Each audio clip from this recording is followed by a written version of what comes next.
Assalamualaikum warahmatullahi wabarakatuh. Bismillahirrahmanirrahim. Alhamdulillahirabbil alamin.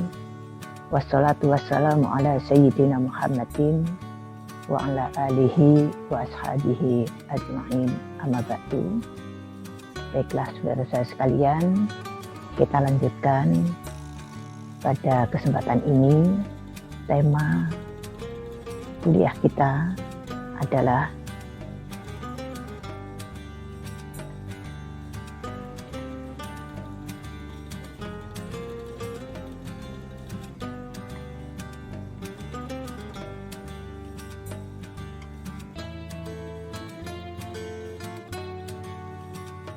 tema kuliah kita hari ini adalah tema yang ke-13, yakni tema utama tantangan umat Islam dalam menghadapi krisis moral kebangsaan, krisis keteladanan, dan krisis identitas. Dengan capaian pembelajaran, mahasiswa mampu memiliki kemampuan menganalisis peran umat Islam dalam mengatasi krisis moral kebangsaan, krisis keteladanan, dan krisis identitas dalam kehidupan berbangsa dan bernegara, serta dapat membangun nasionalisme umat Islam menuju daya saing bangsa Indonesia. Pada subtema kali ini adalah ideologi, radikalisme agama, dan radikalisme sekuler. Radikalisme, fenomena yang menyita perhatian nasional maupun internasional di era milenium kedua. Pada 11 September 2001 terjadi peledakan Menara Kembar WTC dan Pentagon di Amerika Serikat, yang disusul tahun 2002 ada peledakan bom Bali yang pertama dan juga ada bom Bali yang kedua, yakni tahun 2005. Jika sejumlah opini yang beredar di media massa mainstream ini menuduh pelakunya adalah dari kalangan aktivis beragama Islam. Kita tahu bahwa Islam adalah menolak kekerasan. Ekspresi gerakan radikal biasanya melalui kekerasan, dan kekerasan ini sangat dekat dengan anarkisme dan merusak sistem sosial dan kehidupan manusia. Bahkan tidak segan-segan yang melakukan kekerasan ini mencatut kebesaran Sang Pencipta dengan menyebut nama-nama Allah.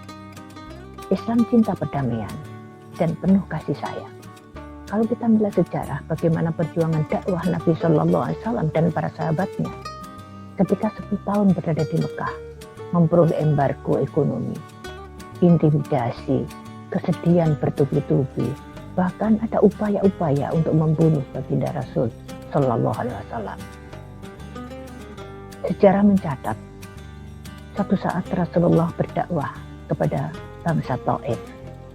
Masyarakat Taif saat itu tidak menerimanya, bahkan mengejek. Akhirnya baginda Rasul pun memutuskan meninggalkan daerah Taif. Tapi masyarakat Taif tidak terima Rasulullah keluar dengan aman dari kampung mereka. Rasulullah tidak ada ejek, tapi juga dilempari batu, sampai tubuh beliau yang mulia berlumuran darah. Saat itu malaikat Jibril diutus oleh Allah menemui baginda Rasul dan menyampaikan bahwa malaikat yang ada di Gunung Taif siap untuk memenuhi perintah Rasul. Dan mereka mengatakan, ya Rasulullah, izinkan akan aku benturkan Gunung Taif ini sehingga bangsa Taif ini akan tertindih di bawahnya. Rasulullah tidak mengizinkannya. Bahkan Rasulullah menyampaikan, dengan izin Allah dan kuasa Allah, aku berharap nanti anak cucu mereka ada yang beriman kepada Allah dan menyembahnya. Rasulullah tidak membalas dengan kebencian dan kekesalan. Justru baginda Rasul mendoakan mereka, Allahumma gfir liqaumi fa innahum la ya'lamun. Ya Allah, ampunilah umatku karena mereka tidak tahu. Islam memang agama perdamaian. Allah adalah Sang Maha Damai, pemberi dan sumber kedamaian. Makna Asmaul Husna As-Salam, Allah yang Maha Sejahtera, adalah referensi yang paling agung untuk merujuk pada pengertian damai. 14 abad yang lalu, Rasulullah mengajarkan untuk tidak saling bermusuhan, tidak saling membenci, melalui salam, sapa yang memiliki makna dan filosofi perdamaian, yaitu kata-kata indah, Assalamualaikum warahmatullahi wabarakatuh. Semoga Allah melimpahkan keselamatan dan rahmat dan keberkahan untuk kalian.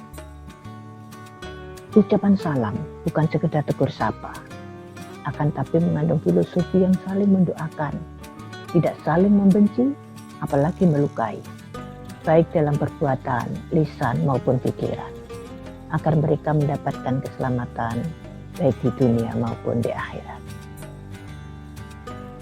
Dalam hadis riwayat Imam Muslim, Rasulullah bersabda, La tadkhulunal jannata hatta tu'minu, wa la tu'minu hatta tahabbu, awal adullukum ala syai'in, idza fa'altumuhu tahabattum, afsus salam bainakum. Kalian tidak akan masuk surga, kata Nabi, sampai kalian beriman dan saling mencintai. Maukah aku tunjukkan satu amalan? Bila dilakukan akan membuat kalian saling mencintai, yaitu sebarkanlah salam di antara kalian.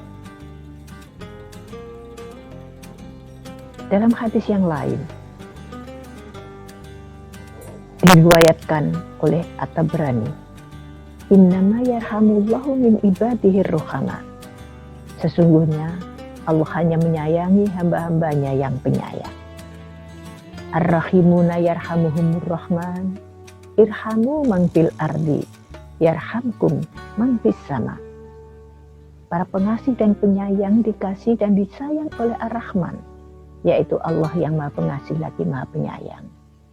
Rahmatilah yang ada di bumi, niscaya kalian akan dirahmati oleh Zat yang ada di langit. La yu'minu ahadukum hatta yuhibbu li akhihi ma yuhibbu li nafsihi. Tidaklah beriman seseorang di antara kalian sehingga ia mencintai kebaikan untuk saudaranya sebagaimana ia mencintai untuk dirinya sendiri. Betapa indahnya yang diajarkan Allah. Allah selalu mensejajarkan antara keimanan dan kemanusiaan. Perlu kita tahu bahwa kondisi umat Islam saat ini dalam keadaan damai. Artinya tidak perang. Terorisme bukanlah buatan Islam. Umat Islam, menurut Dr. Ali Syuaibi, tidak mengimani konsep perang peradaban atau clash of civilization. Islam justru berperang aktif dalam menghidupkan peradaban. Bisa menerima konsep kemajuan seni dan iptek. Islam juga selalu terbuka berdiskusi dan berinteraksi dengan peradaban barat demi kebaikan dan kedamaian seluruh umat manusia. Adapun labelisasi, radikalisme, stigma terhadap Islam sebagai gerakan yang mendorong terjadinya berbagai macam kekerasan yang terjadi.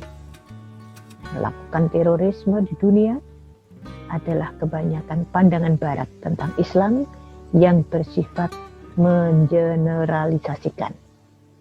Studi Perdamaian dari Johan Galtung. Ancaman serius NKRI yang berdasarkan Pancasila dinyatakan oleh Profesor Dr. Kiai Haji Ma'ruf Amin sebelum menjadi Wapres. Ada radikalisme sekuler dan juga ada radikalisme agama. Kalau radikalisme sekuler itu punya 3 pilar yang dilakukannya. Discernment of nature, desacralization of politics, dan deconcentration of value. Sedangkan radikalisme agama adalah merata hampir di semua agama. Bukti historis sudah terpapar jika beberapa agama di dunia telah memiliki gerakan-gerakan radikalisme. pilar radikalisme sekuler yang disampaikan oleh pakar sekularisme Harvey Cox. Ini dijelaskan oleh Profesor Syed Muhammad bahwa discharging of nature ini pengosongan alam dari semua makna spiritual. Karena di luar itu, akal manusialah sebagai Tuhannya. Ini apa yang terjadi? Manusia akan bebas melakukan segala macam kezaliman dan kerusakan di atas muka bumi ini. Yang kedua pilarnya adalah desacralization of politics. Dunia politik juga harus dikosongkan dari pengaruh agama dan nilai spiritual. Agama dengan segala simbolnya dilarang terlibat politik, karena ini akan menghalangi perubahan dan kemajuan. Hal tersebut tentu akan berimplikasi pada terkikisnya moralitas manusia. Yang ketiga adalah deconsecration of value, pemberian makna sementara dan relatif terhadap setiap sistem nilai, termasuk agama. Pengosongan nilai agama dari kehidupan. Doktrin ini akan menisbikan kebenaran yang ada dalam kitab suci. Alam ini simbol dari keberadaan Tuhan. Bagaimana mungkin dipisahkan? Ini akan mengakibatkan manusia mengeksploitasi alam dengan alasan saintifik ataupun alasan yang lain. Dalam surat Al-Mu'min ayat 57, Allah menyampaikan firman-Nya yang artinya adalah, sesungguhnya penciptaan langit dan bumi lebih besar daripada penciptaan manusia, akan tetapi kebanyakan manusia tidak mengetahui. Demikian pula, keterlibatan agama dalam politik ini sebenarnya adalah akan menjadi pembimbing kepada kebaikan dan penghalang dari kesesatan. Agama tentunya tidak akan meridhoi segala hal kezaliman.